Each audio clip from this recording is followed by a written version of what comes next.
Welcome. Today we're reading the chapter Through the Shadows, the rescue of GUINALDA, of the novel Tarzan, Lord of the Jungle. Last time, Blake found himself imprisoned in a dungeon, nearly driven mad by despair, before being rescued by Sir Wildred and Sir Guy, who sought to save him from a terrifying fate at the hands of the young king. They successfully freed him and armed him for an escape from the castle, while the tragic fate of Princess GUINALDA unfolded as she was captured by Toya, the king ape. In a chaotic confrontation between Toya and another ape, Goyad, the princess's plight worsened as she faced a fearsome lion, ultimately collapsing in a faint as the lion approached. Judbalja nerve-shaken, the remnants of Ibn Jud's company turned toward the west and hastened by forced marches to escape the hideous forest of the Jinn. Abd el-Aziz, and those who had accompanied him from the Wood of the Leopards toward Nimr, had not rejoined them, nor ever would they, for upon the plain below the treasure city of the Bedouins dreaming, the knights of Gobred had discovered them, and, despite the thundering havoc of the ancient matchlocks, the Iron Knights of Nimr had couched their spears against the Saracens, and once again the victorious cri de guerre of the Crusaders had rung out after 7 centuries of silence to announce a new engagement in the hoary war for the possession of the Holy Land, the war that is without end. From the north a mailed knight rode down through the forests of Galaland. A blue and silver pennon fluttered from his lance. The housings of his great charger were rich with gold and silver from the treasure vaults of Wildred of the Sepulchre. Wide-eyed Gala warriors viewed this solitary anachronism from afar, and fled. Tarzan of the Apes, ranging westward, came upon the spoor of Fard and Stimbol and GUINALDA, and followed it toward the south. Northward marched 100 ebon giants, veterans of 100 battles, the famed Waziri, and with them came Zaid, the lover of Atasia. One day they came upon a fresh spoor, crossing their line of march, diagonally toward the southwest. It was the spoor of Arab sandals, those of 2 men and a woman, and when the Waziri pointed them out to Zaid, the young Bedouin swore that he recognized those of the woman as belonging to Atasia, for who knew better the shape and size of her little foot, or the style of the sandals she fabricated. He begged the Waziri to turn aside for a time and aid him in finding his sweetheart, and while the sub-chief was debating the question in his mind, the sound of something hurrying through the jungle attracted the attention of every ear. While they listened, a man staggered into view. It was Fahd. Zaid recognized him instantly, and as immediately became doubly positive that the footprints of the woman had been made by Atasia. Zaid approached Fahd menacingly. "Where is Atasia?" he demanded. "How should I know? I have not seen her for days," replied Fahd, truthfully enough. "Thou liest," cried Zaid, and pointed at the ground. "Here are her own footprints beside thine." A cunning expression came into the eyes of Fahd. Here he saw an opportunity to cause suffering to the man he hated. He shrugged his shoulders. "Well, if you know, you know," he said. "Where is she?" demanded Zaid.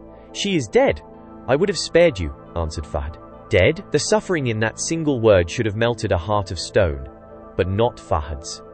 "I stole her from her father's bait," continued Fahd, wishing to inflict as much torture as possible upon his rival. "For days and nights she was mine, then a huge ape stole her from me. By now she must be dead." But Fahd had gone too far. He had encompassed his own undoing. With a scream of rage, Zaid leaped upon him with drawn khusa, and before the Waziri could interfere, or Fahd defend himself, the keen blade had drunk thrice in the heart of the lying Bedouin. With bent head and dull eyes, Zaid marched on northward with the Waziri, as, a mile behind them, a wasted old man, burning with fever, stumbled in the trail and fell. Twice he tried to regain his feet, only to sink weakly back to earth. A filthy, ragged bundle of old bones he lay, sometimes raving in delirium, sometimes so still that he seemed dead. Down from the north came Tarzan of the Apes, upon the spoor of GUINALDA, and the 2 who had accompanied her. Knowing well the windings of the trail, he took shortcuts, swinging through the branches of the trees, and so it happened that he missed the Waziri at the point where their trail had encountered that of Fahd, where Zaid had slain his rival, and presently his nostrils picked up the scent of the Mangani in the distance. Toward the great apes he made his way swiftly, for he feared that harm might befall the girl should she, by any mischance, fall into the hands of the anthropoids. He arrived in the clearing where they lazed, a short time after the return of Toyat and Goyad, who, by now, had abandoned their quarrel, since the prize had been taken by one stronger than either of them. The preliminaries of meeting over, and the apes having recognized and acknowledged Tarzan, he demanded if any had seen the Tarmangani she, who had recently passed through the jungle. Mutwalat pointed at Toyat, and Tarzan turned toward the king. "You have seen the she," demanded Tarzan, fearful, for he did not like the manner of the king ape. Toyat jerked a thumb toward the south. Numa, he said, and went on hunting for food, but Tarzan knew what the ape meant as surely as though he had spoken 100 words of explanation. Where? asked Tarzan. Toyat pointed straight to where he had abandoned GUINALDA to the lion, and the ape man, moving straight through the jungle along the line indicated by the king ape, went sadly to investigate. Although he already guessed what he would find, at least he could drive Numa from his kill and give decent burial to the unfortunate girl. Slowly consciousness returned to GUINALDA. She did not open her eyes, but lay very quiet wondering if this was death. She felt no pain.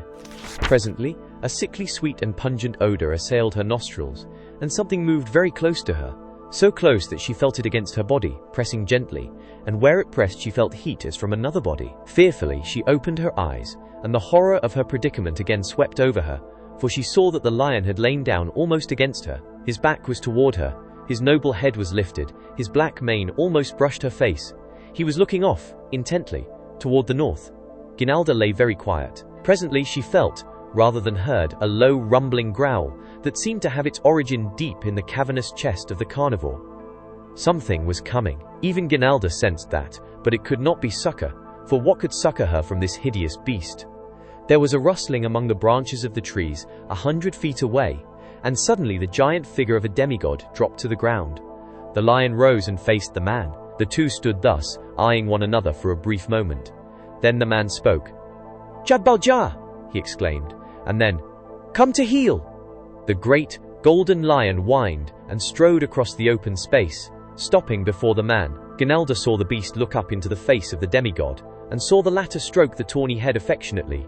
But meanwhile the eyes of the man, or god, or whatever he was, were upon GUINALDA, and she saw the sudden relief that came to them as Tarzan realized that the girl was unharmed. Leaving the lion, the ape-man crossed to where the princess lay, and knelt beside her. "You are the Princess GUINALDA?" he asked. The girl nodded, wondering how he knew her. As yet she was too stunned to command her own voice. "Are you hurt?" he asked. She shook her head. "Do not be afraid," he assured her in a gentle voice. "I am your friend. You are safe now." There was something in the way he said it that filled GUINALDA with such a sense of safety, as all the mailed knights of her father's realm had scarce imparted. "I am not afraid any more," she said simply. "Where are your companions?" he asked. She told him all that had happened. "You are well rid of them," said the ape-man, "and we shall not attempt to find them. The jungle will account for them in its own way, and in its own good time." "Who art thou?" asked the girl. "I am Tarzan." "How didst thou know my name?" she queried. "I am a friend of one whom you know as Sir James," he explained. "He and I were searching for you." "Thou art his friend?" she cried. "Oh, sweet sir, then thou art mine as well." The ape-man smiled. "Always," he said. "Why did the lion not kill thee, Sir Tarzan?" she demanded, thinking him a simple knight, for in her land there were only these beside the members of her princely house and the pseudo-king of the city of the sepulchre. For in the original company that had been wrecked upon the coast of Africa at the time of the Third Crusade there were only knights, except one bastard son of Henry II, who had been the original Prince Gobrid. Never having been in contact with an English king since they parted from Richard at Cyprus, no Gobrid had assumed the right to issue patents of nobility to his followers, solely the prerogative of the king. "Why did the lion not kill me?" repeated Tarzan. "Because he is Jadbalja, the golden lion which I raised from cubhood. All his life he has known me only as friend and master. He would not harm me, and it was because of his lifelong association with human beings that he did not harm you. Though I was fearful when I saw him beside you that he had, for a lion is always a lion." "Thou dwellest nearby?" asked the girl. "Far away," said Tarzan, "but there must be some of my people nearby, else Jadbalja would not be here. I sent for my warriors, and doubtless he has accompanied them." Finding that the girl was hungry, Tarzan bade the golden lion remain and guard her while he went in search of food. "Do not fear him," he told her, "and remember that you could not have a protector more competent than he to discourage the approach of enemies." "And well mayest I believe it," admitted GUINALDA. Tarzan returned with food, and then, as the day was not done, he started back toward Nimr with the rescued girl, carrying her, as she was now too weak to walk, and beside them strode the great black-maned lion of gold. During that journey Tarzan learned much of Nimr, and also discovered that Blake's love for his princess was apparently fully reciprocated by the girl, for she seemed never so content as when talking about her Sir James and asking questions concerning his far country and his past life, of which unfortunately Tarzan could tell her nothing. Upon the second day, the three came to the great cross, and here Tarzan hailed the warders and bade them come and take their princess. She urged the ape-man to accompany her to the castle and receive the thanks of her father and mother. But he told her that he must leave at once to search for Blake, and at that she ceased her urging. "And thou findst him," she said.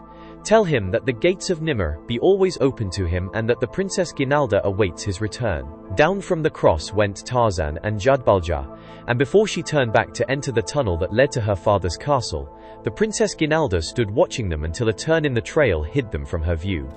"May our Lord Jesus bless thee, sweet Sir Knight," she murmured, "and watch o'er thee and fetch thee back once more with my beloved." Did you enjoy today's chapter of Tarzan, Lord of the Jungle? Why not subscribe and ring the bell?